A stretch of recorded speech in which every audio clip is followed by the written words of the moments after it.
Welcome my friends, to the Little Theatre. I'm your host, Basil.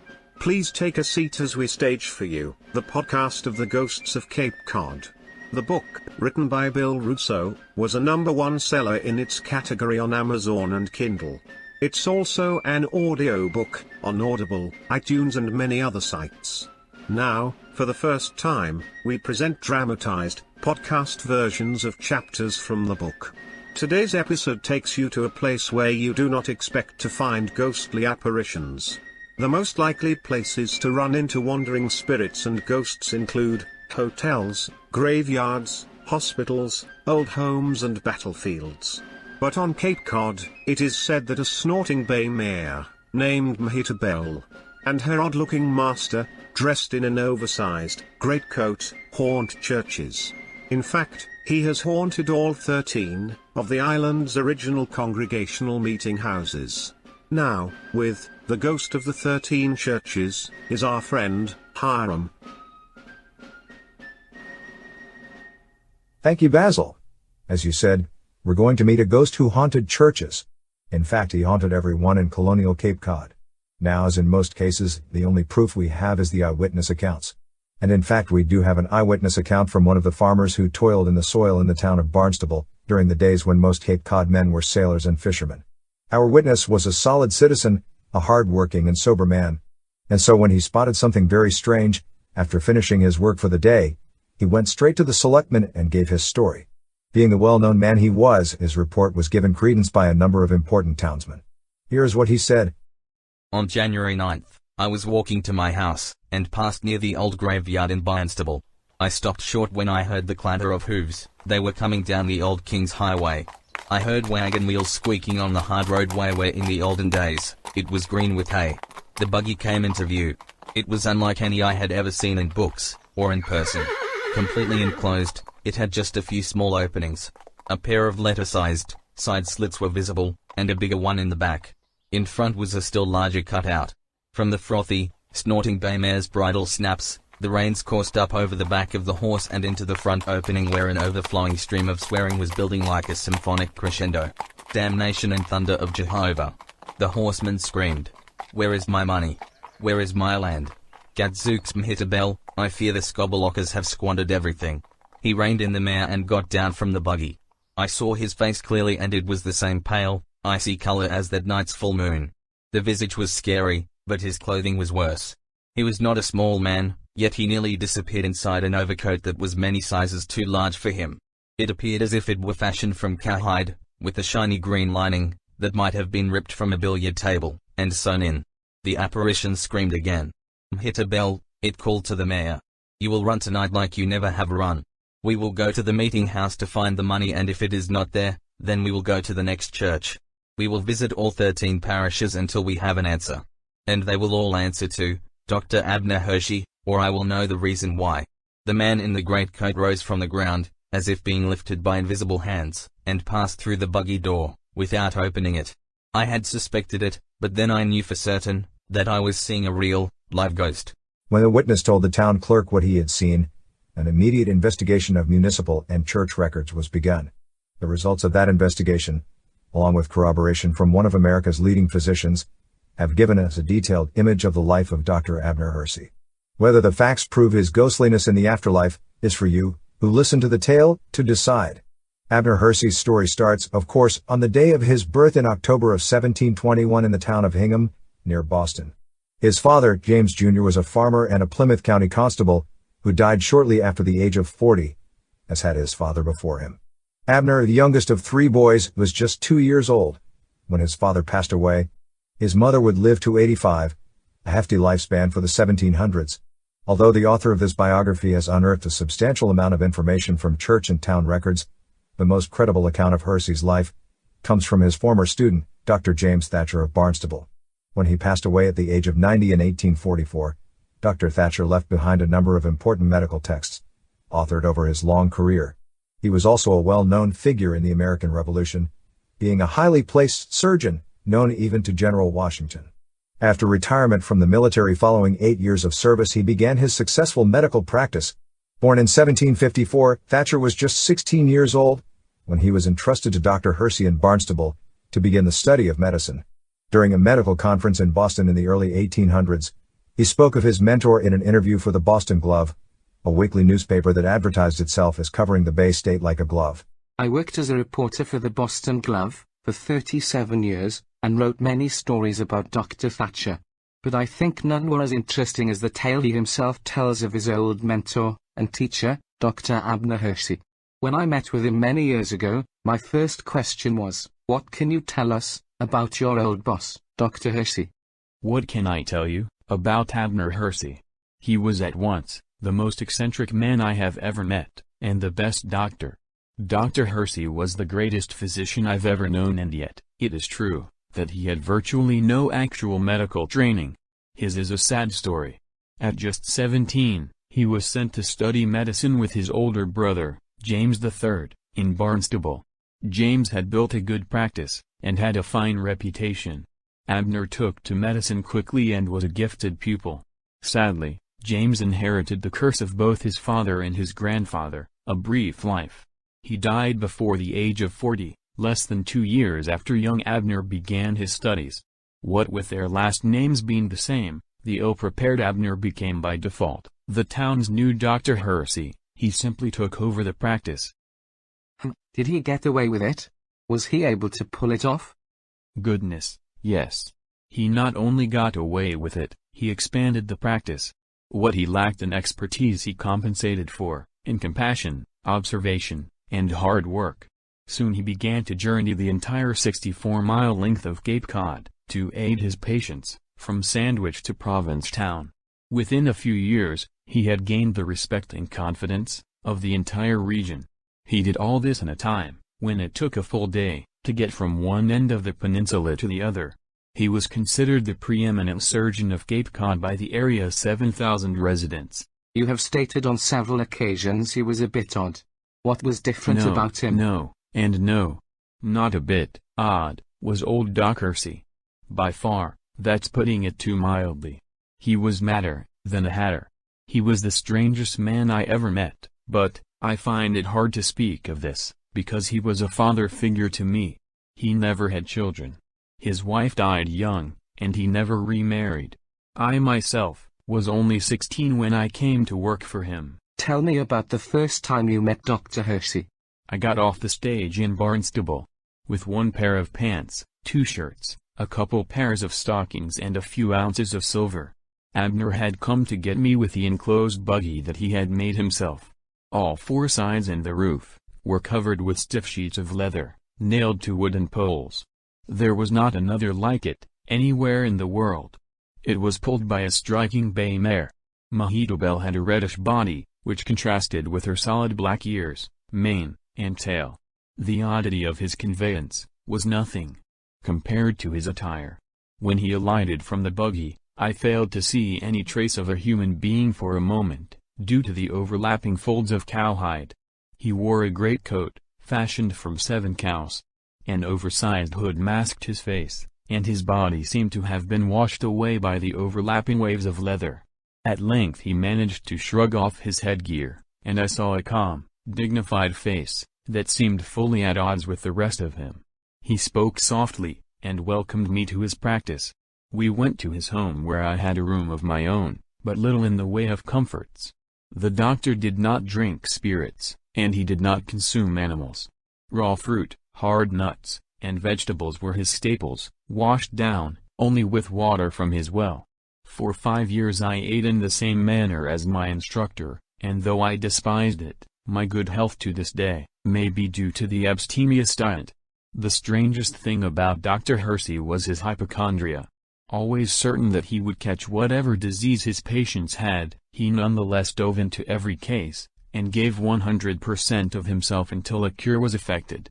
Each time a crisis was passed, and his charge recovered, he would lament to me, "I've done it again, James. I have cured my patient, but have signed my own death warrant, for I certainly have caught the illness myself." After each dramatic cure, Dr. Hersey would take to his bed for a few days, unrolling all 12 of his blankets. He would remain in this state until he felt that he had sufficiently sweated out his terminal disease. Then he would get up and resume his rigorous work schedule. Dr. Thatcher's oral biography of Abner Hersey offers the broadest history of the most remarkable physician on Cape Cod. Though space for this brief story does not permit further exploration, the full texts are available in several physical locations. As the 21-year-old Dr. Thatcher completed his 5 years of apprenticeship in 1775, the battle at Bunker Hill had just been fought. The young physician was eager to aid the cause of independence. Due to the fine training he received from Dr. Hersey, the quirky medical savant, Dr. Thatcher was embraced as an army surgeon.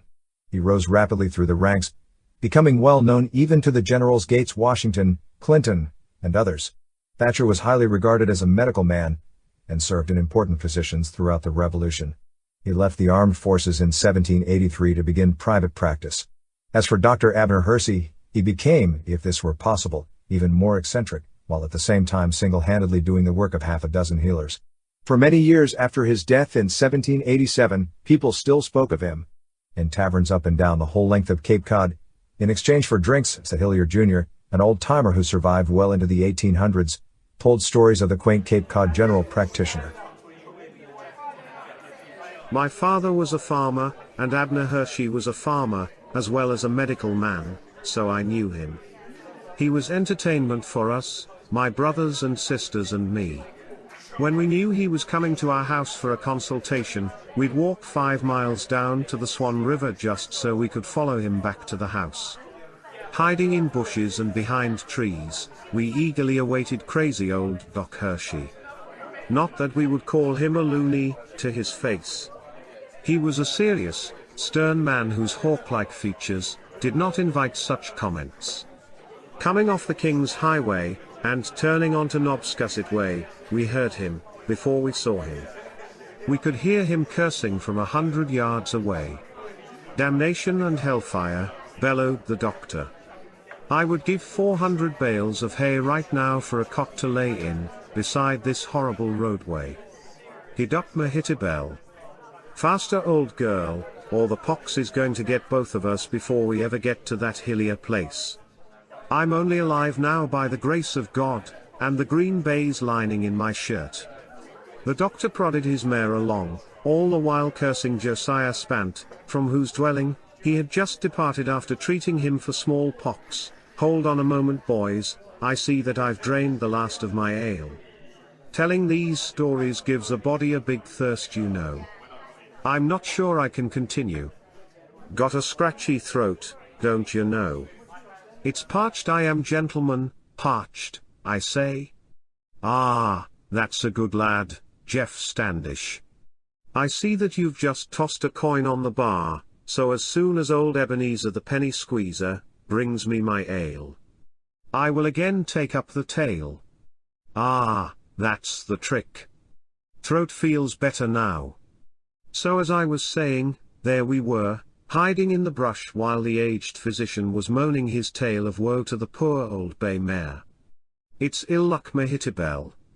Ill luck and ill fate. Dr. Hersey whined. This year 1786, it seems likely that the pox might kill off 50% of the people of Cape Cod. I found Josiah Spant dotted with more spots on him than fleas on a rat. I cured the old sailor and he will probably live forever, but I'm half certain that he's given the red plague to me. I might not last the night. Mehitabel turned her head and looked at her erratic master, her swishing black tail and matching ears, which stood straight up, contrasted beautifully with her reddish-brown body. She shrugged her thick black mane while nickering gently, as though to say, "You are an unbalanced and daffy old coot, but I like the hay, and your barn is okay, so I will take you home, and put up with you to boot." To our delight, as my siblings and I were secreted at the side of the roadway, old Doc continued his conversation with Mehitabel, confiding everything on his mind to the tolerant, faithful horse. Mehitabel bounced along the dusty trail that frosty afternoon, and the buckboard jerked up and down in mirror-like fashion. Dr. Hersey swore between bounces, during jounces, and after pounces. Sweating despite the coolness of the autumn, he was sure that he was being gripped by the disease. He cursed the pox, and he cursed Josiah Spant for getting it. Nobody feared, or hated the pox, more than Dr. Abner Hersey, and nobody cured the pox, better than Dr. Abner Hersey. Though he sometimes carried a medical bag, as often as not, his instruments, powders, and potions would be snatched up from the many inside folds of his great coat. Dr. Abner Hersey feared nothing, except that the pox. As he prodded Mehetabel towards our house, his fears grew and grew. By the time he arrived at our front porch, he was shaking like a leafy tree in a northeaster. When at last he was at the front door of our farm, his mental ague was such that his shuddering hands could barely control Mehetabel's reins. Yet, as he alighted from the fully enclosed buggy, which was his own outlandish design, his whim and caprice darted to some barely inhabited corner of his mind, and he attended to his business in an efficient and timely manner. "Move it, Mehetabel," he commanded later, upon leaving the farm, with myself and my brothers and sisters still hiding and watching. "We've got to get home before the smallpox gets me. And speaking of home, my good friends, I must take my leave now. I'll return soon and tell you more stories of our Daffy Doc Hersey." Seth Hillier left the tavern, but the assembled gentlemen continued to talk about the eccentric farmer doctor. "I remember what Dr. Thatcher said about him," commented Ebenezer the penny squeezer, who was the innkeeper. "The famous Dr. Thatcher learned his medicine right here in Barnstable from our Dr. Hersey. And Thatcher, a hero of the Revolutionary War, said that Hersey was the best. He claimed that he was so good because, though he was like an eccentric from a story by Edgar Allan Poe, it never interfered with his work. Thatcher said of our doctor, he could read the character of a visitation with greater success than anyone at Cambridge, Harvard, medical school. Dr. Hersey's reputation and his prosperous farmlands were the envy of all Cape Cod," added a Mr. Bourne, who was a town official. "As a young boy, the doctor's education came solely at the handles of a plow, tilling the sandy fields of his father's farm. As good a medical man as he was an even better farmer," Bourne continued. "He had the magic green touch. Any field he purchased was bound to prosper. As time went on, he bought many. No matter who he hired to keep the land, he always supervised the feeding and weeding of the crops to ensure uniformly excellent yields. So in Ebenezer's realm, that of suds, cigars, card games and pickled eggs, Dr. Hersey was a hero. Loved by all. But what about Dr. Hersey? How did he feel about people in general as well as the people in his own family? You might expect that Dr. Hersey would have felt affection for, and been kind to, the widow of his brother James. It was from his late older brother that Abner received his only clinical training, and from whom he inherited the medical practice. It seems as though the widow of his late brother also expected that she would find some special kindness from the doctor. The proof of how wrong she was came when she wrote to her brother-in-law asking if she might come for a visit to see how he was faring with her husband's practice. Historians have preserved the terse, rude answer he posted back to her. "Madam, I cannot see you. I have neither hay nor corn for your horses. I have no servants in my family, and I would rather be chained to a galley or, than wait upon you myself." Undaunted, the brave woman came for the visit anyway, and of that trip, here's what she wrote to a friend. "He's as daft as the worst inmate at Bedlam. At the foot of his bed, he has 12 blankets rolled up high. In summer he uses 2, and as autumn approaches, he rolls down 1 or 2 more every month, until in January, as he puts it, it's 11 blankets cold. Then in February, it's 12 blankets, all told. He refuses to heat his house. He says that he has no need for heat, because he has 12 blankets. When I asked him why he had no fire to cook his food, he replied that he does not cook food. He eats only raw fruit and vegetables. He takes no beer, rum or whiskey. He drinks only water." Whether during her departure the widow laid a curse on her brother-in-law, history does not tell us, but not long after she went back home, real trouble did befall the healer that many people called the Angel of Cape Cod. Upon leaving Seth Hillier's farm in the Truro section of East Ham, Mehetabel and her irascible companion clopped their way back towards Barnstable, which required hoofing along the King's Highway through Orleans, Brewster, Dennis, and Yarmouth before finally getting home. As was his custom, Dr. Hersey carried on a one-sided stentorian conversation with his best friend, the horse. "I'm itching, Mehetabel. It's getting worse. Damnation and brimstone. It's all the fault of that scabberlocker, Spant. Oh, for a cot in the wilderness. A cave in the mountainside. A rest and respite. Just a half-hour of peace." Sweating and itching in his outlandish sulky, he promised himself to take to his bed for 2 weeks. "To bed for a fortnight for me, Mehetabel, if I last that long, and if I do not, I swear that I will haunt Spant's scabrous soul, and prod every plague spot on his body with a quill, until he writhes and screams in pain, more than any other man in the history of Barnstable County. The nerve of that man. After I cure him of the plague, he gives the pox to me. It's in my left leg. The itch. It's under my collar. It's everywhere. I can feel the spots bubbling up. Mehitabel. Despite being over 50 years of age herself, old Mehitabel whisked the beleaguered doctor home in record time.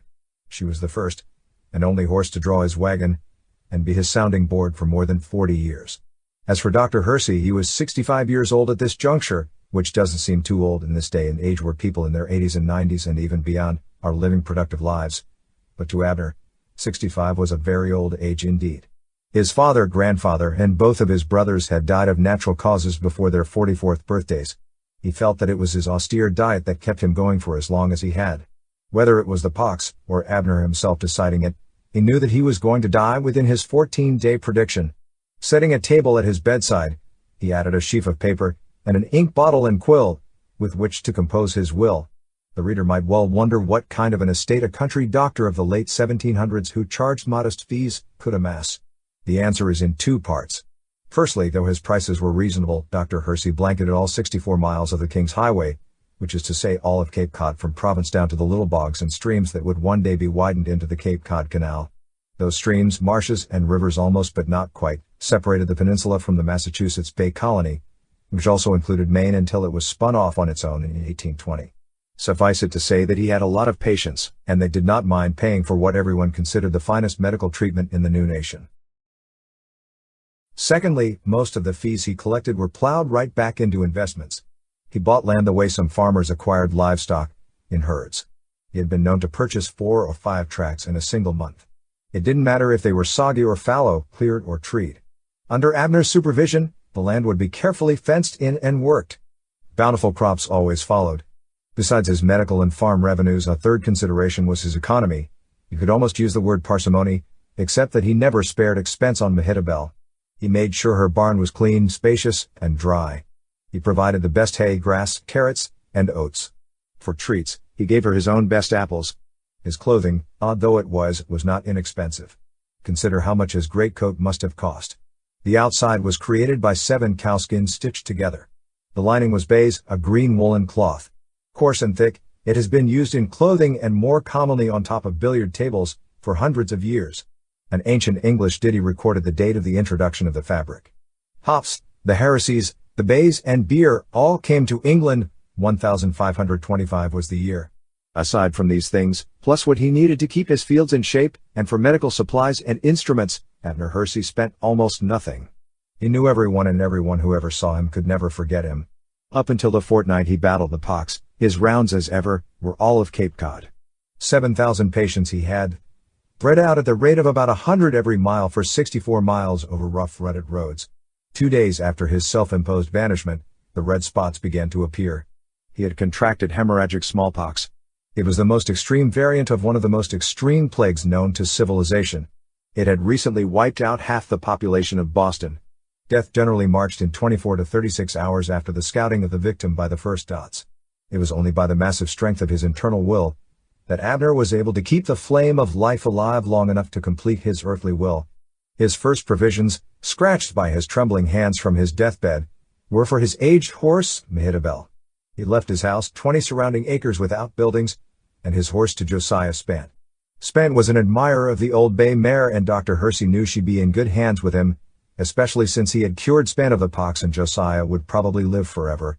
He left $500 to the medical school in Cambridge, now Harvard University, to support a professor of physic and surgery. All the rest of his estate, including buildings and farmlands in every town and village of Cape Cod, he gave to the 13 congregational churches of Cape Cod. The pox may have covered his face and choked his breathing, but ever the businessman, he measured out his fortune to the churches in direct proportion to the number of patients he had from each parish. Next you will hear from Martin, an actual solicitor, who will explain in detail the complicated last will and testament of Dr. Abner Hersey. Quoting now, directly from the will. The deacons of the churches will from time to time let out or rent such real estate for as much as it will fetch. The doctor advised them that frugality is always best, but at the same time the equipment must always be kept in top repair. He further instructed them on how to keep the earth as fertile as it was at the time of his death by refilling the land with manure. He allotted many thousands of dollars for each church to set up a well-stocked library with books of religion, farming, and of a family nature. As the second week began heading towards the Sabbath and his time was growing short, the doctor struggled to complete his document. Perhaps his mind was going, when he was near death. Perhaps not. Either way, he made both a promise and a threat to the deacons. I do not give you these lands, buildings, piles of gold and stacks of silver, but only give you the use of them. I shall return in 100 years' time, 1887, to check up on you and ensure that all is well. If I see that my money is well managed, I will go away again for another 100 years and return in 1987. If the lands and money are not doing well, I will return for the final time in 2037. If things are not well with my property at that time, 250 years from now, I will take back everything. Every brick, every stick, all the gold, all the stock in fold, every farm I will harm, and each house I will bouse.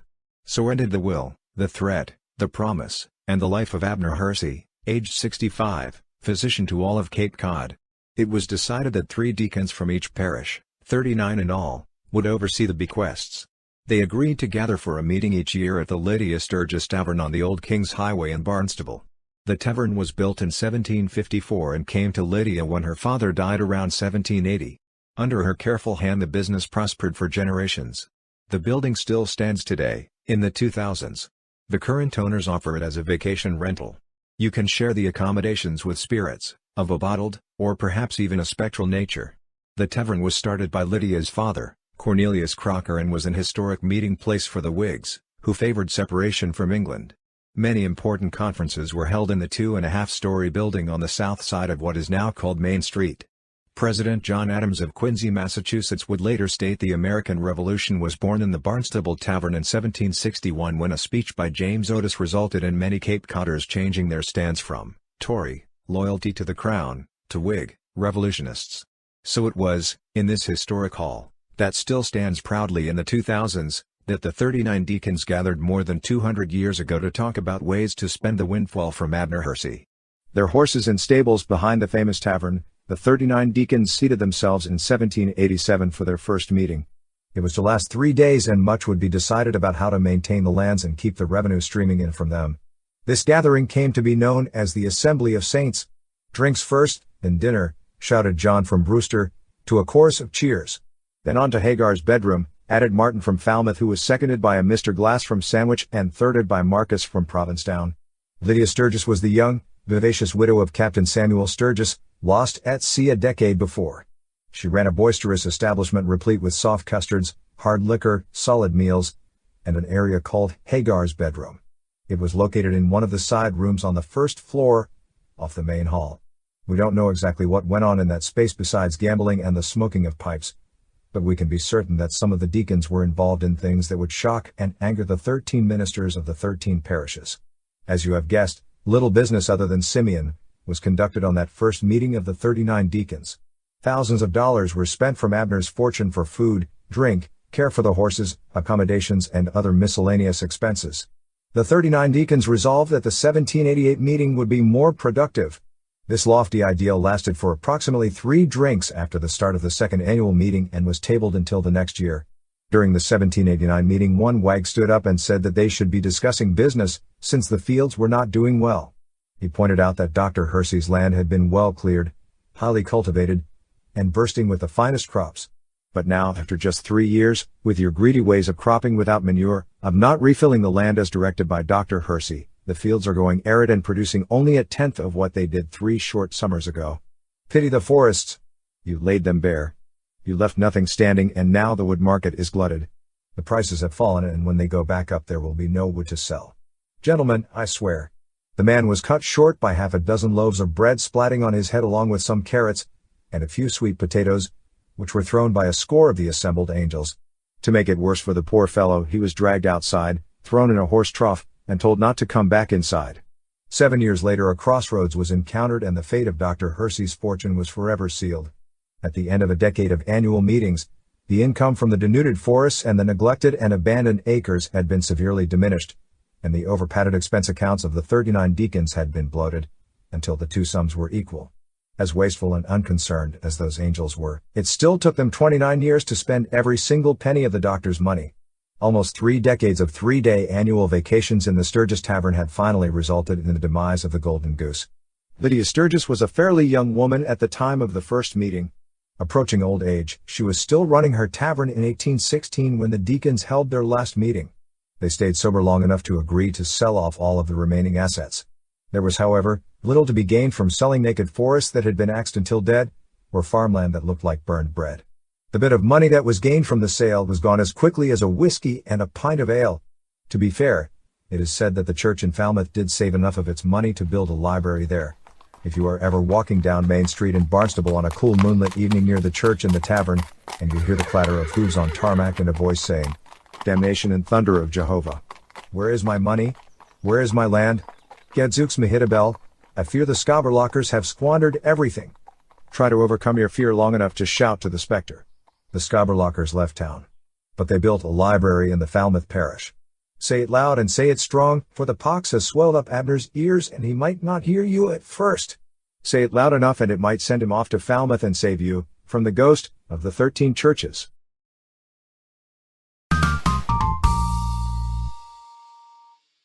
And so closes The Ghost of the 13 Churches. Our drama was one of the chapters in the Bill Russo book, The Ghosts of Cape Cod. The book is available on Amazon and all major retailers. The audiobook with award-winning narration by Scott R. Pollock of National Public Radio is in stock and ready for you on Audible, iTunes and many other retailers. Please join us again in the Little Theatre for another chapter from The Ghosts of Cape Cod. So, until we meet again, take care, watch out for the Scobberlockers.